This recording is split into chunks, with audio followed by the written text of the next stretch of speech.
Welcome to the podcast. We Do Recover with Jared Miller, your host. And I'm Dr. Terry Sellers, your co-host. This is a podcast about recovery from addiction. We want to talk about what successful recovery can look like. Brought to you by High Desert Counseling, Rise Up Supplements, and the St. George Hilton Garden Inn.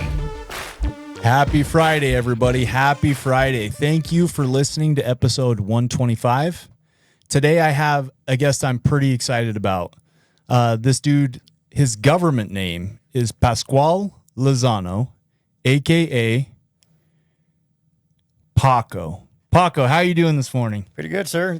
It's actually not this morning. It's this afternoon, isn't it? It's 4 o'clock on a Friday afternoon. Yes, it is. You've been working all day. You good, man? Oh, yeah. When it's Friday, I leave early. You know the thing that I love the most about Paco? Sean, are you awake over there? Yeah, I'm just pushing the buttons like you're paying me for. Sean, the thing that I love the most about Paco is he doesn't know how good of a dude he is. You know what I mean? Like, have you ever met somebody that's just a really good guy, but he doesn't realize that he's just such a good guy? Every day in the mirror. Oh, well, clinical note. Sean Denovan displays characteristics of narcissism. Just kidding. Yeah, no, Paco's a really good dude. I'm excited to have you on here, Paco. Kind of get your story, right? Spread a little message of hope. Yeah. Yeah, I'm excited, man. So let's start off today just kind of to warm up. What's new and good, man? What's new and good in your life? Well, we have an anniversary coming up. You know, be 1 year married. Nice. Yeah, I mean, I didn't think I was ever going to get married, you know. The path I was leading, it didn't seem to me. Right. But yeah, I mean, married to a wonderful woman. Talking about Christy. Yeah. I have the opportunity. AKA Troop. Yeah. I am blessed to be able to work with Christy. She's pretty amazing. You're a lucky guy, Paco. She's a lucky gal. Oh, thank you. Yeah. She has her own story of recovery. Is that how you guys met? Oh, yeah. Is it really? Wow. In the rooms, you were 13 stepping, or what was Actually. What was the situation with Facebook that? stepping. Facebook? Okay. Yeah. Cool, man. I got a hold of the wrong girl, and then somehow God sent me to her, and the next thing you know, look, I'm here. Yeah, you're married a year later. Yeah, well, 5 years later. Or 4. 4 years later, but you got married a year ago, so your 1 year anniversary is coming up. Yeah, Monday. That's awesome, man. That's way awesome. We have that in common. So I've been married now I've known my wife for a number of years, just like you and Christy. So this is my new and good, and it rolls right in with yours. Right. Our 2 year anniversary is coming up on the 14th of this month. So I'm pretty excited about that. That's my new and good. Yeah, buddy. There we go. A little fist pump action. Sean, you got an anniversary coming up? Well, yeah, 10. 10 years on when, though? Like 6 months from now. Yeah. Nice. Yeah. But I tell people, it's 10, but it only feels like 4 minutes underwater. So Nice. Yeah. Luckily, your wife doesn't listen to this, so you can get away with those. Oh, no, jokes. I tell that joke in front of her. It's fantastic. Do you really? That's why we're still married, because she has a great sense of humor. We can make jokes like that. That's awesome. It's awesome. It's also, if you go missing, I'll know who to, right? It's the wife. Oh, yeah. Oh, 100%. She got tired of those jokes. Oh, yeah, and she yeah. just murked She you just off. bought a bunch of shovels at Home Depot. I'm not sure why.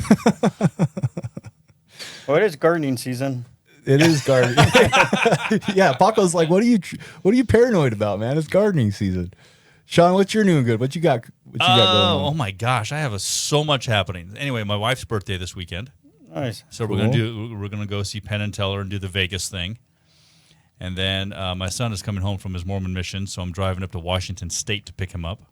The state of Washington. So Nice. a whole lot of driving on the road for the next 10 days or so. So a lot of adventure here and there. So I'm kind of excited about that. Nice, man. You're going to be here, there, and everywhere. Yeah.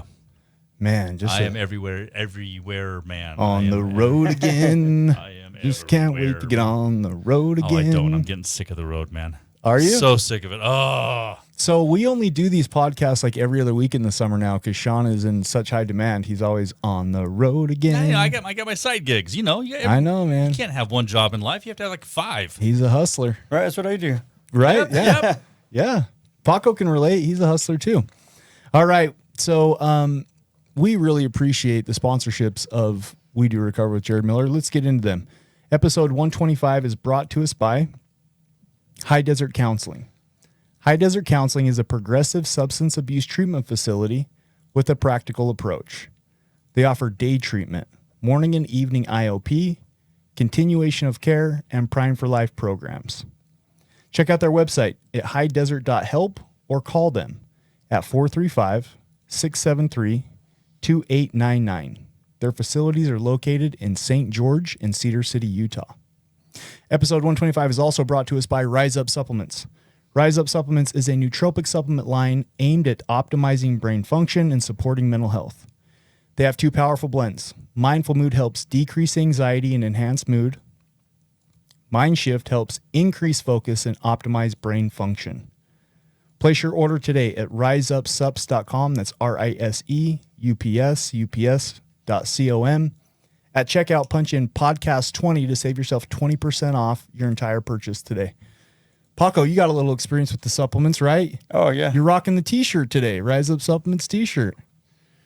Yeah, they work. I like the one for, anxiety, because I get a lot of anxiety. Okay. And I had to put up with a lot of things, so. The mindful mood? You like yeah, the mindful I want to mood? be in a good mood when I'm working. I like that. Me And too. before I used to hit my hand with a hammer. Without that, now I don't, Because you're a little bit more relaxed and chill. Yeah. I tell people, honestly, this is honestly, okay? I take 2 of the mindful mood in the morning every single day. Like the blue formula is my staple formula. Now, if I'm having a day that I have to get a lot done, I'm task saturated, I got things to do, I'll do 2 of the red ones because that one's like my go get it done. You know what I mean? Like, yeah. you've taken the red ones before, right?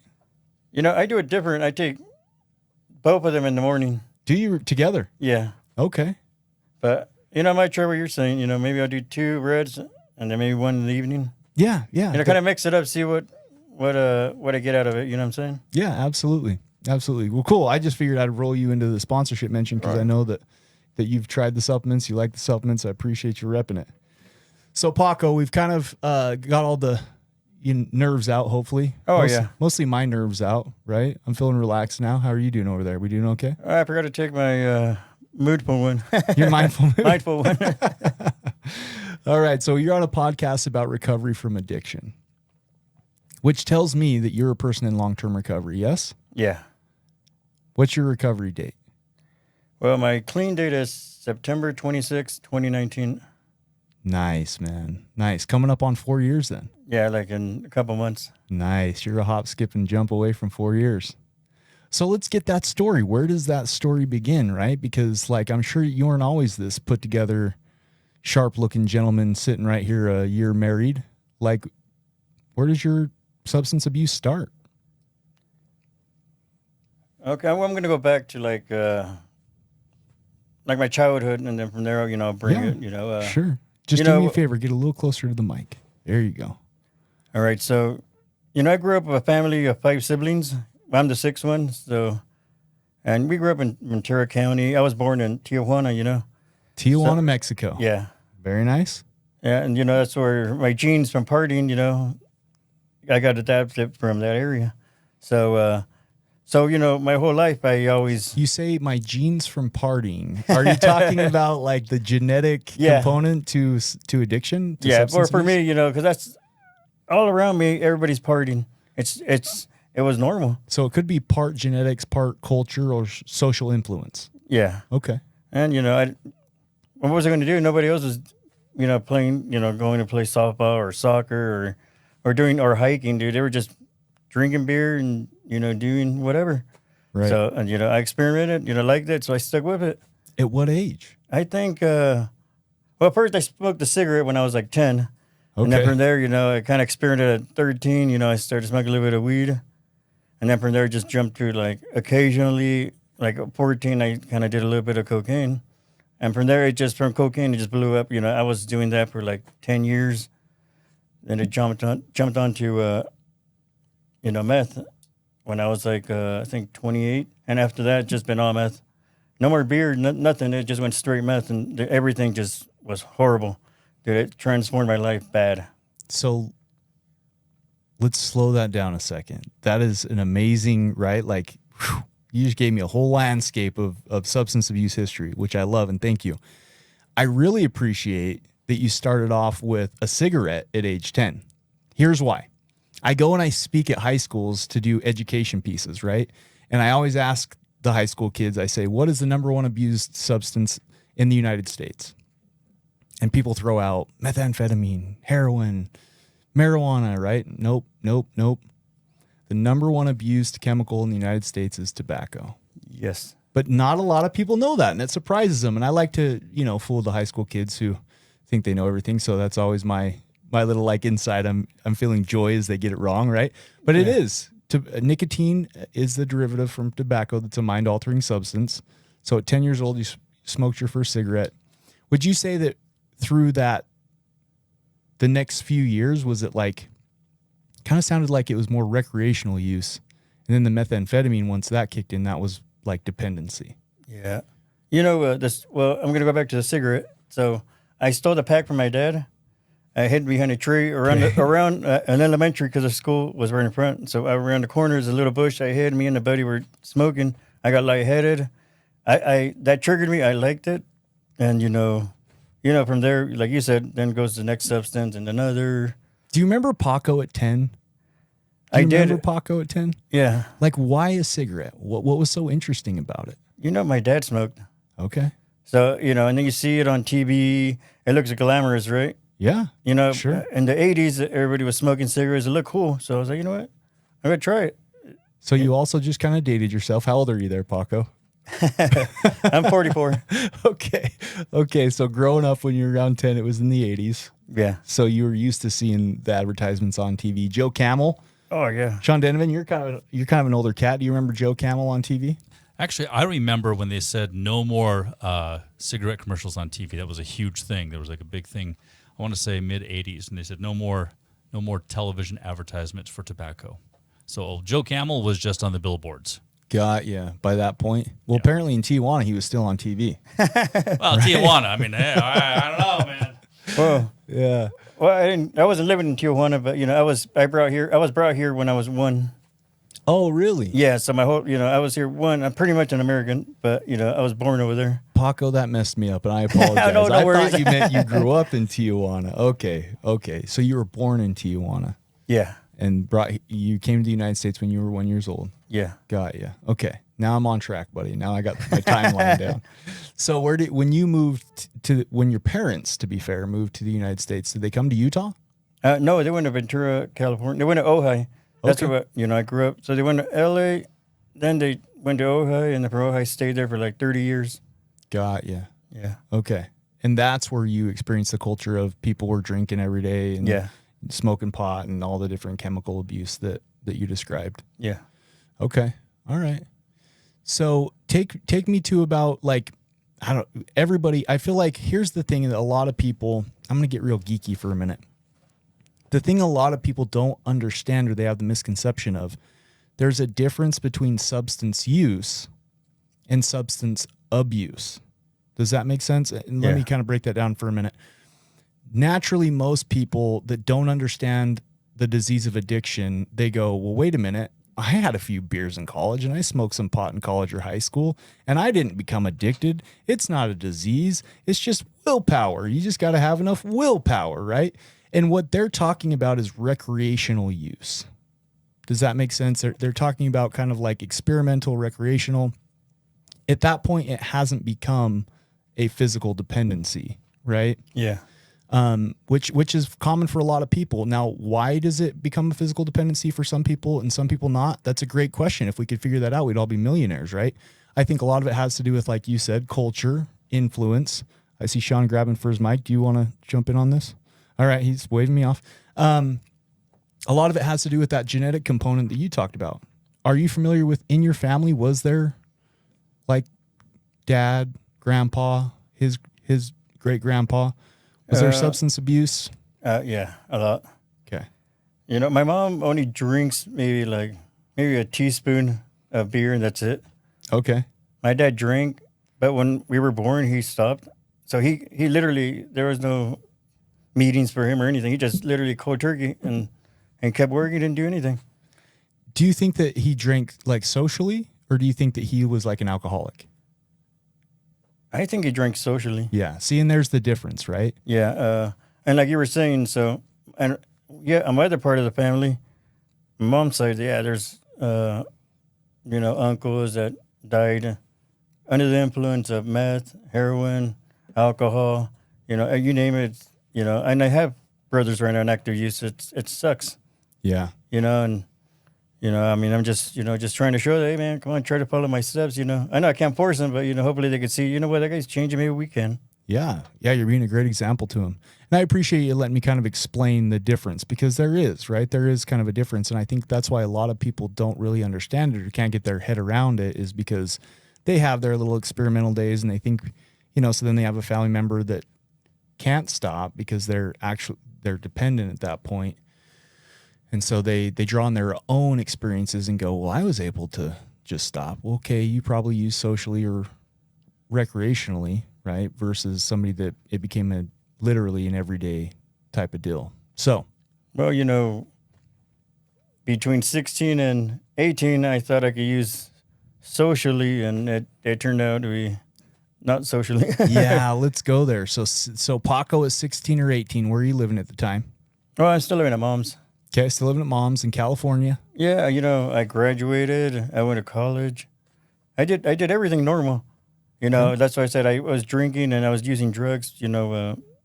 So socially, pretty much. Right. I went to work. I did everything. Next thing you know, after I turned 21, I moved to the East Coast for like a year with a different girl. I thought I was gonna get married. I left for a girl. So Okay. I moved out to the East Coast. Problems happened. Came back and I went back to the same old routine. And next thing you know, I'm abusing drugs. It wasn't even hanging out with the same people. I'm just straight going to the dope dealer. That's very interesting to me. Yeah. Very interesting. Okay. And I don't want to get too much into it, right? Like, share as much or as little as you're comfortable with. This is your episode, Paco. But I truly believe, and there's no scientific evidence behind this, but this is the theory of Jared we're talking about. I think a lot of people move from that social or recreational or experimental to daily use because they start using in a way of self-medication, a coping skill, right? You've heard people say the parakeet talk, right? Of like, drugs weren't my problem, drugs were my solution until they became the problem, right? Yeah. So that's where this kind of applies. And I'm not making fun of him because it totally makes sense when they say it. Like the first time I heard that, I was like, yeah, that makes total sense.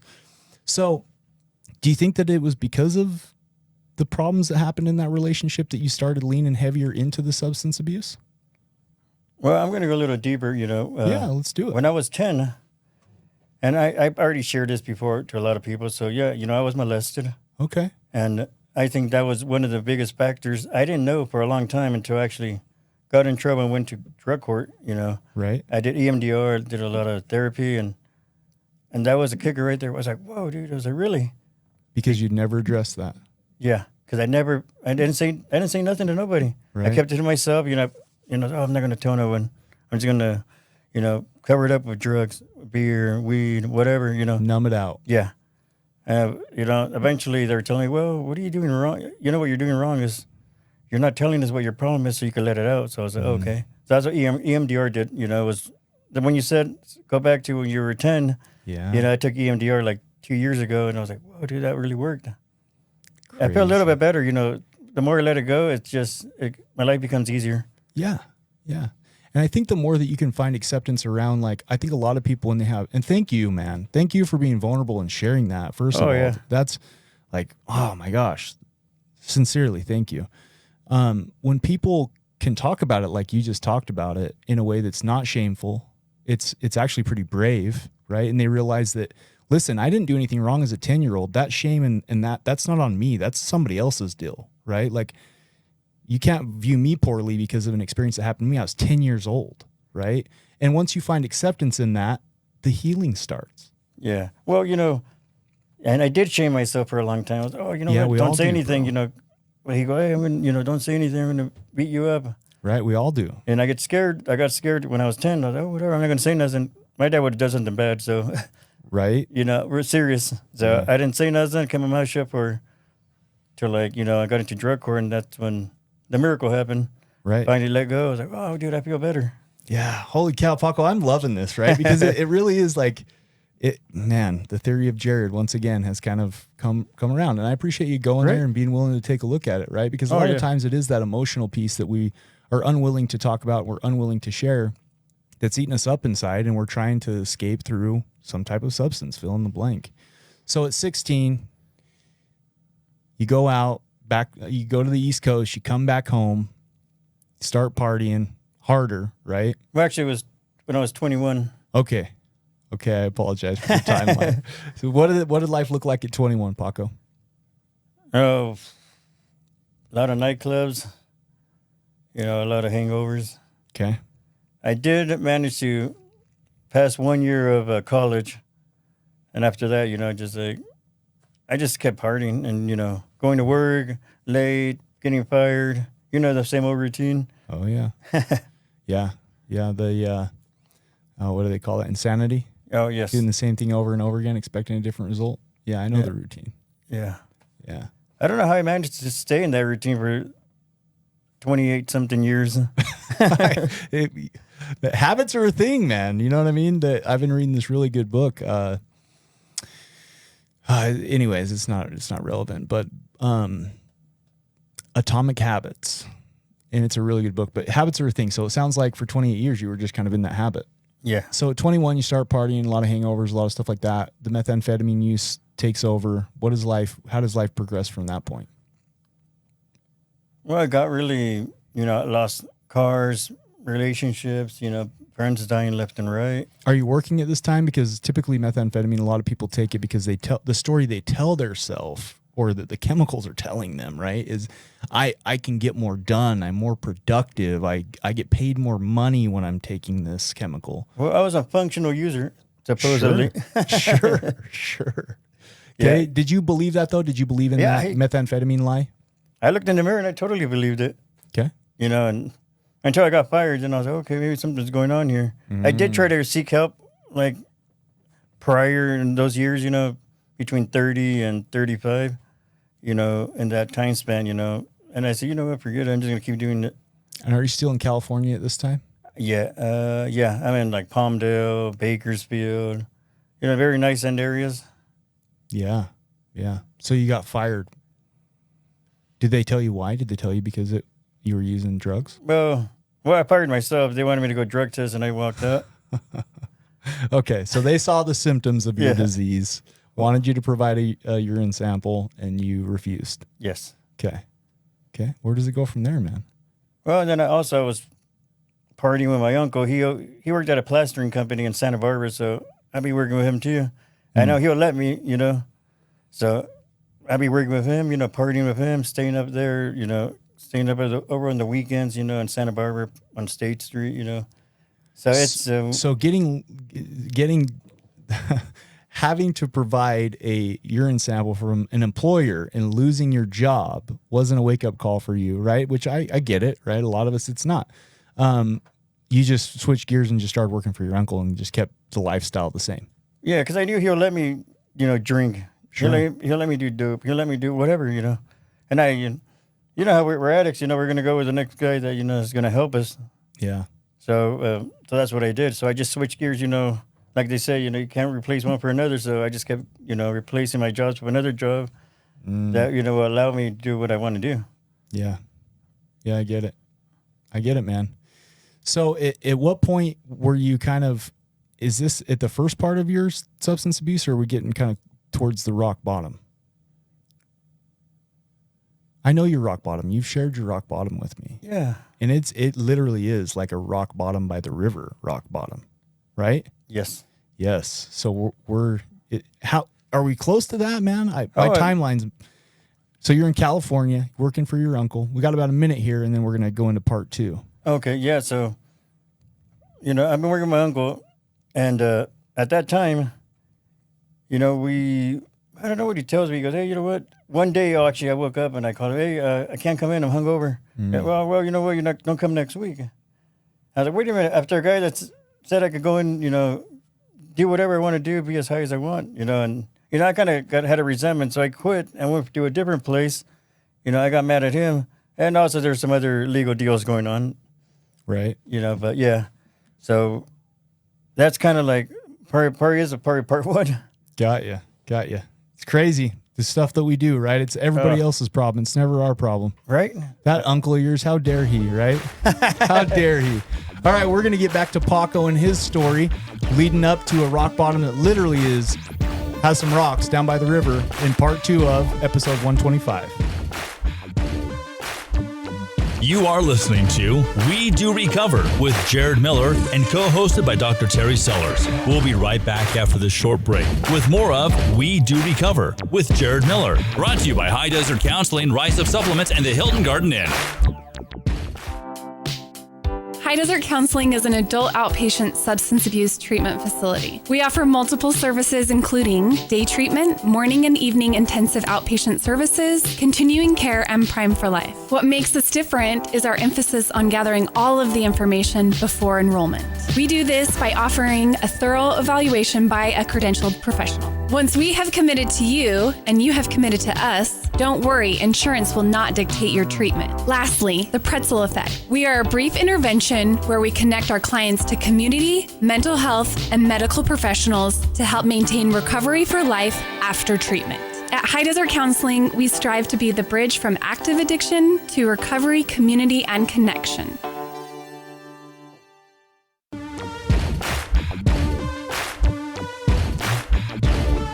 We welcome you back to We Do Recover with Jared Miller, co-hosted by Dr. Terry Sellers. Brought to you by High Desert Counseling, Rise Up Supplements, and the St. George Hilton Garden Inn. And now with part 2 of our podcast, Jared Miller and Dr. Terry Sellers. Welcome back to part 2 of episode 125, everybody. Just real quick before we get rocking and rolling here, let's acknowledge our sponsors, the Hilton Garden Inn.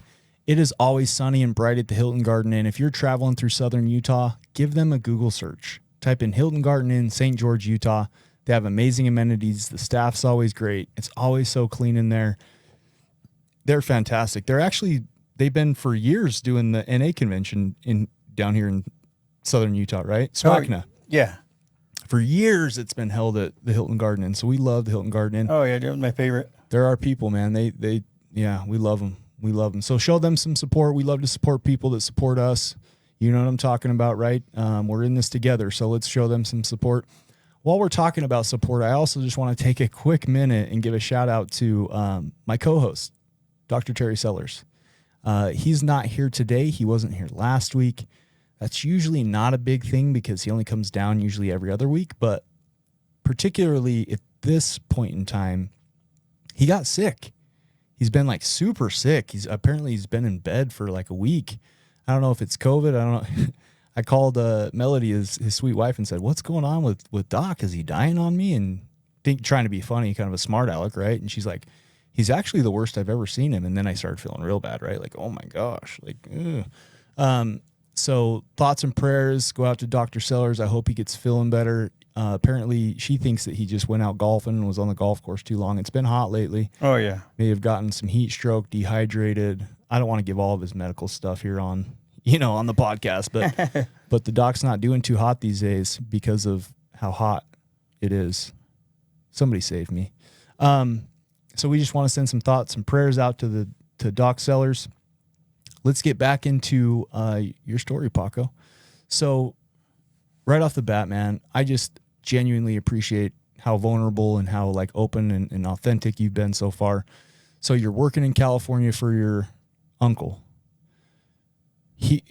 And I love it, right? Because you said it in the mind frame of so many of us when we're in active addiction, right? Like, how dare he? He knew that I was doing this stuff. Yeah. But also from the outside looking in, like, think about that. Like, it got so bad that your own uncle was like, "Bro, you can't work for me." Do you think about that for a second, right? Like, does that in reflection kind of show you like just how deep the depths of addiction got for you? Yeah, it did.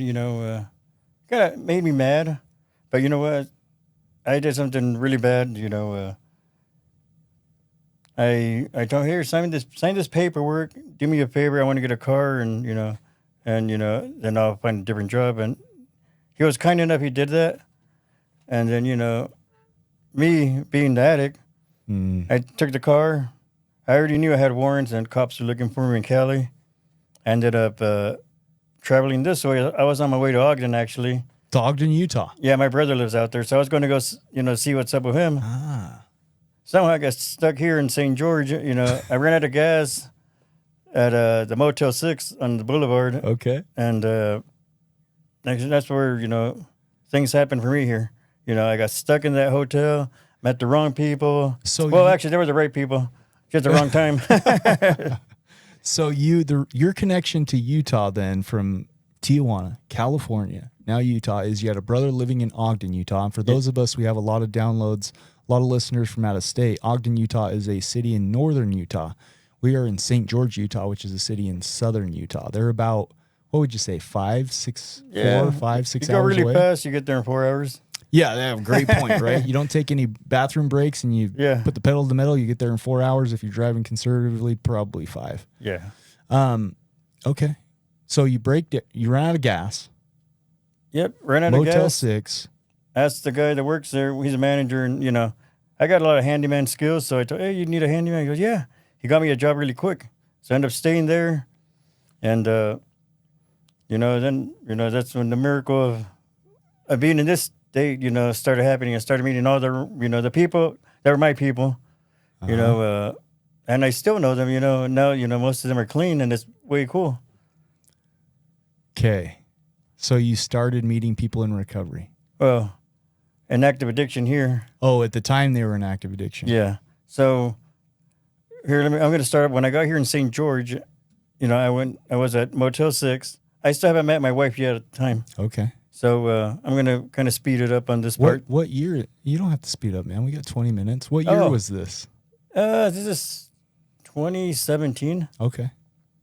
So actually, I was at Motel 6, and I was working there as a handyman. Doing odd end jobs. Yeah, well, doing whatever they want for me. Sure. Whatever they want.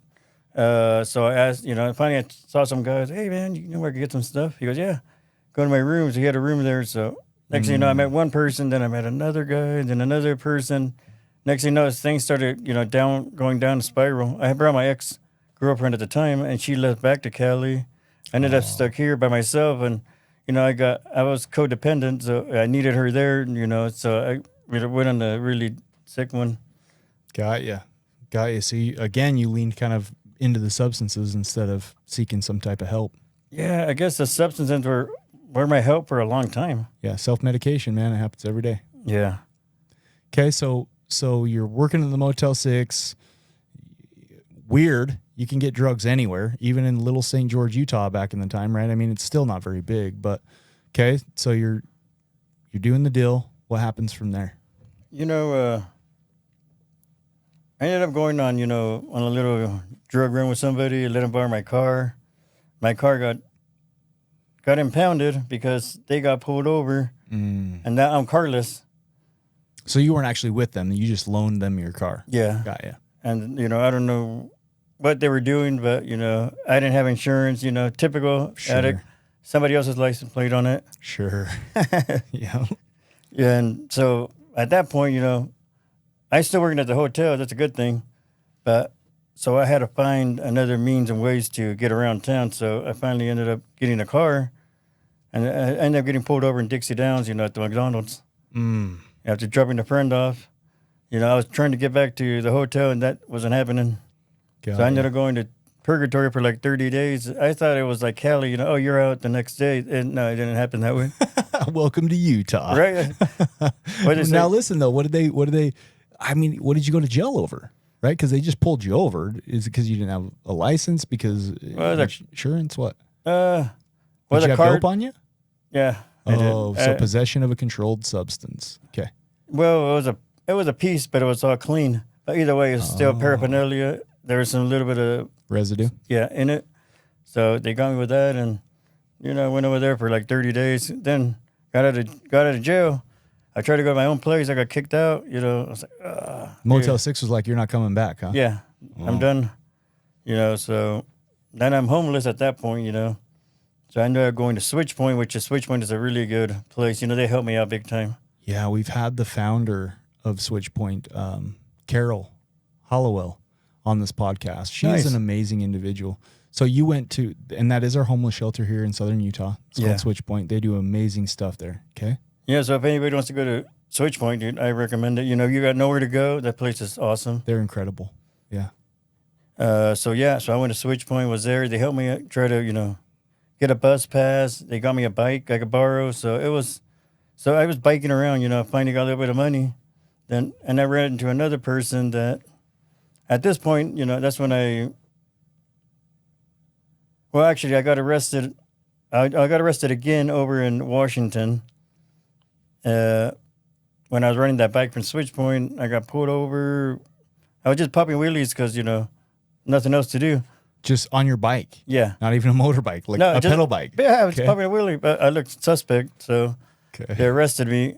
They're like, well, you have no ID. So make things matters worse, I have no ID. So they end up, you know, ICE got a hold of me. Oh, okay. So because I didn't have an ID and my green card, I lost it. So it was kind of funny and not funny, you know. So they took you as an illegal because you didn't have proper identifications. Yeah. ICE gets involved. What a mess, man. Oh, dude, I was like, okay, dude, this is like. And you're still actively using it this time. Yeah, I'm not carrying still. And just to clarify, you're a citizen now, right? I mean, like, right? So that's all been taken care of, right? Well, I'm still waiting. I'm waiting on one paper. That's all. But you're going through the proper channels. Yeah. Right? Yeah, you're doing the deal. Okay. So, but at the time you get caught up in that net, you get caught up in that mess. Yeah, it's like you don't care. Ugh. You know, I've been with no ID, driving with no license for like 20 years. I got my first DUI in 2002. Which that's a scary thought in and of itself. Yeah, and then I got another one the following year. So after that, I never had a license for till now. Got you. So I'm in the works. You know, it's getting there. Got Keep my ya. fingers crossed. Man, you're doing the deal. Pac's going legit, man. Paco's going legit. Okay. So at some point when I met you and we've kind of shared, exchanged stories and connected, you talked to me about a point in time where you were living, not even with the van, you were just living, because you've seen that, right? That joke, that Chris Farley living in a van down by the river Yeah. skit. You didn't even have the van. You were just living down by the river. At what point did that happen? That's well, after I got arrested and got sent to ICE detention over in Pahrump, I got out, and this is where, you know, I met my wife, you know, through the internet, you know, because I was trying to hook up with the same person, you know, her name was Christy, and I was just trying to call this Christy, but it was a different Christy. That was just, you know, my brain was all fogged up. Oh, yeah. So God did that for a reason. That's you know, higher power stuff, man. right? You know, so me and her ended up, you know, hooking up, and actually it was a meat fridge, it wasn't a van. Oh, really? Yeah. Okay. Okay. Yeah, it was like I don't know where my friend had this fridge in her backyard. I needed a place to crash, and so yeah, do whatever you want in there. Actually, some other Mexican guy was living in there. I kicked him out. You know, it was kind of not cool, but you know, I'll make my amends when I see him. There you go. So you were living in a meat fridge. Yeah. Okay. And I hooked it up. Christy had her own little beauty spot over here. I had a bed made out of wood, like a cutout fan, you know, so air could come in because it was so hot So in you're there. talking about one of those like commercial size. Yeah. Okay. You know, the Rocky Balboa was Not boxing like, in? yeah. Not like one that you'd have in your garage outside. No, this thing was No. big. Yeah. A walk-in meat fridge. Okay. Okay. Dude, there's no story like Paco's story. I love it. All right, let's keep going, man. Yeah, so me and Christy lived there for what, at least 6-7 months. You know, then you're just too hot. Let's get out of here. So I got out of there. I got a job at a different hotel. You know, and at that point, I'm still doing the same thing. You know, with Still doing dope. yeah, I'm still running amok. Yep. You know, cashing checks. You know, finally I got caught. You know, it was kind of not cool because they blasted my face all over Facebook. You know, oh, look at this guy making fake checks. I was like, I didn't even make it. I just cashed it. Okay. So, yeah, and next thing you know, I got, what is that, task force looking for me. Oh man. Yeah, it was kind of funny. It was funny, but not funny. You know, the We guy. can look back and laugh. It's Yeah. totally okay today. The amazing person you are sitting in that seat. It's okay to look back and laugh at yourself, right? Because you wouldn't do that stuff today. Right? Yeah. I get it. So they called me and, hey, you Paco? I go, yeah. Oh, this is St. George Police Department, the detective, whatever, I forgot his name. hey, can you come to the police station and I need to question you about this, this certain issue? And I was like, all right. I was like, okay, I'll be right there, like around 4:30, and and I'm still using. So I was like, So tweaker time, you got there at like 8:00 that night. yeah, and like 2 months later, Right? Listen, maybe it's a bad joke, but people that are on methamphetamines can never get anywhere on time. They get stuck. oh yeah, Yeah. Okay. but I wasn't going to show up either way. For sure. Right? Catch me if you can. I get it. So I was working with my boss, the new guy. I've been with him like 6 years now, since 2017. Okay. And with him, I've been on and off.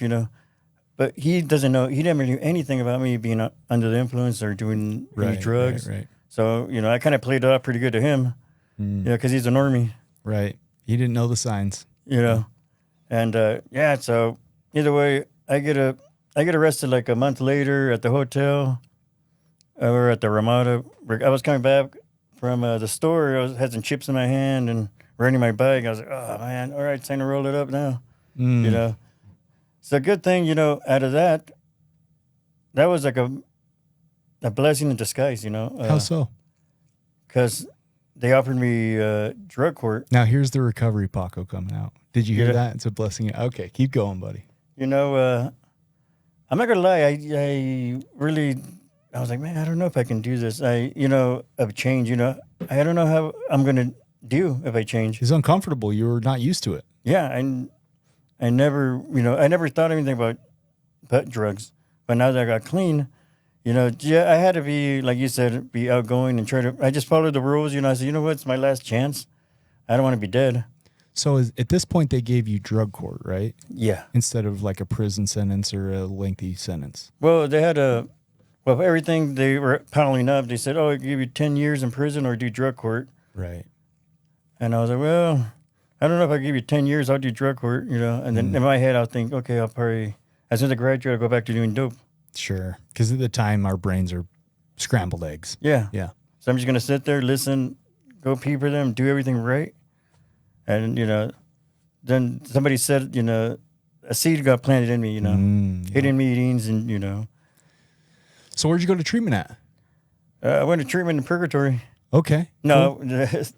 Oh, it was just gel. You didn't, when you got out, you didn't have to do any services anywhere, any substance abuse services while you were in drug court? No, everything, all the services were in drug court. So you go Was it through Southwest Behavioral Health? Yeah. I see. Okay, so that was the agency. Yeah. Yeah, So county agency. Yeah, so drug court, they went and assessed me over at the jail. They're like, oh, we're going to see if you qualify. And they finally checked, okay, I qualified, so let me in. Cool. And, it's funny because when I first got out of jail, my wife was with me. We both got out the same day. Crazy. Yeah. And we had the sergeant say, you know what? I gave her one last kiss. I had no contact with her and for like almost 18 months. But, I still talk to her here and there, Yeah, so a lot of people don't know that, right? When you're in drug court, you can't, they call it association. You can't associate with other people that are in drug court as well. So you guys kind of had to, that was tough, I'm sure. Oh, yeah. Yeah. And that's what, I was still codependent. And sometimes, when we first got our first car, we took a picture and the dealership, was Second Chance Auto. Yeah. They right there on Bluff? Yeah, they posted it on their webpage. And then, at the time I had my sponsor saw it, he started cracking up. He said, hey, he told me, don't you have a, what's it called? No contact order? Yeah, I was like, oh, shoot. I called the Second Chance Auto? The car dealership. Hey, man, can you take that off? I'm going to go to jail. Yeah. So they took it off really quick. Oh, dude, that guy was fast. Crazy, Paco. Crazy. Yeah. And there's still unmanageability going on around that time still. Oh, yeah. It's funny, right? Like, we think when we take the substances away that, all of a sudden we got our poop in a group. That's not the case. Still have the behaviors. You still have the thinking errors. You still have that. It takes a minute, man. It takes a minute for the whole cognition, the whole frontal cortex to come back online. And, don't get me wrong. Sometimes, there's times where I get a little upset, but, not like before, I'll just walk away before, I'm going to beat this guy up. Right. You learn some coping skills. Or he's going to beat me up. One or the other. It's going down either way. Yeah. Okay. So, a big part of your, so I know that in drug court, You're doing services through Southwest Behavioral Health. Did you have to go to their building and all that? Yeah, I had to do everything there, and then we UA'd over at it was a courthouse. Now they moved it over by the old detention. Got you. So a part of that too is fellowships. Did you have to do like a meeting card, attend fellowship meetings? Yeah, actually, when I got out, I got into sober living. I went into What sober living? it was for Access Foundation. One of Keenan's Mike Keenan's, properties? yeah. Man, what a good dude. Yeah, so that guy's awesome. I had a resentment towards them the first day because I Towards Mike? no, not him. It was just towards the guys at the house because Oh, they didn't okay. let me in, and I had no place to go. Oh, yeah, because you got to get voted in. Yeah, well, I thought I was going in to rent a room. Right. You know what I right, mean? right, Me right, in right. my head, I was like, okay, there's a room for rent. Maybe for myself, or if I have a roommate, whatever. I didn't know that. They told me sit in the middle, and I was like, what's going on here? All these guys come out and start talking, asking questions, like they're Interviewing interrogating me you. and stuff. Yeah. So I bet that was quite the experience. yeah, it was. Well, I didn't know anything about recovery, so Right. I didn't. This was a whole game changer for me. So so I ended up talking to the guys, telling them my story, this and that. And they're okay. Yeah, you're in. You had to go outside. They voted. Did all these weird things at the time. I thought it was weird. Right. So yeah. But so, if you think about it today, it makes total sense, right? Yeah. Because part of those sober living houses, if I can just geek out for a sec, is like that's where they live, man. Right. And so they need a say in who comes and who goes. It's Yeah. kind of like its own cool little community in a way, because if it was just about the money, which first of all, the sober living houses, I mean, you're paying next to nothing to stay there, right? So it's not Yeah. really about that. In those communities, everybody gets to vote based on kind of how serious they think you are. Because if they let somebody in that's going to run amok or bring drugs around or bring alcohol around, it's going to affect their recovery. So it is kind of cool when you think about it, like everybody in the place gets a vote. yeah. And I didn't look at it that way at that time, but when I went outside, came back in there. Oh, you voted in, and at the time it was the house manager tells me, hey, well, you can't stay here, but come back tomorrow and see what you can do. And so I took off on my bike, a little upset, but I needed a place to crash. Like, man, I can't go to the street, and I can't go to the old house because if I go there, I'm gonna, violate. And my thoughts of using, I was just gonna give up, because that's what you get into. You start you're like, oh man, nobody's gonna give me a chance anywhere. I just, this sucks. That desperation. Yeah, so finally I called my mom. She got me a room, and it was weird. She got me a room over at the Sands, where I used to use a lot too. But you know what? I hold my guns, and I just stayed there. I didn't do nothing. The next day I went to court. They helped me out, Your Lisa Goodwin at the time was working at Southwest. She gave me a reference. Referral? Yeah. Yeah, referral. And they hooked me up with some money to move into Mike's sober living, so it was bad. It was way cool. Isn't that, oh man, Paco, that's crazy, right? Like, Yeah. you get frustrated, you get annoyed at the process, you're not familiar with it, you don't know what's going on, you have all these, right? Because you're stressed out in an emotional place. Listen, Maslow's hierarchy of needs, you need a safe place to sleep, you need food, you need shelter, right? Like, that's basic stuff. And because you didn't have that, you came super close to relapsing and just throwing it all away. That 10-year prison sentence was just right there. You came so close, but you didn't. I learned playing the tape, So, and the that was tape like through? well, in jail, some guy said, hey, well, think about it this time, you don't want to come back here. And I was like, oh, I don't want to come back here no more.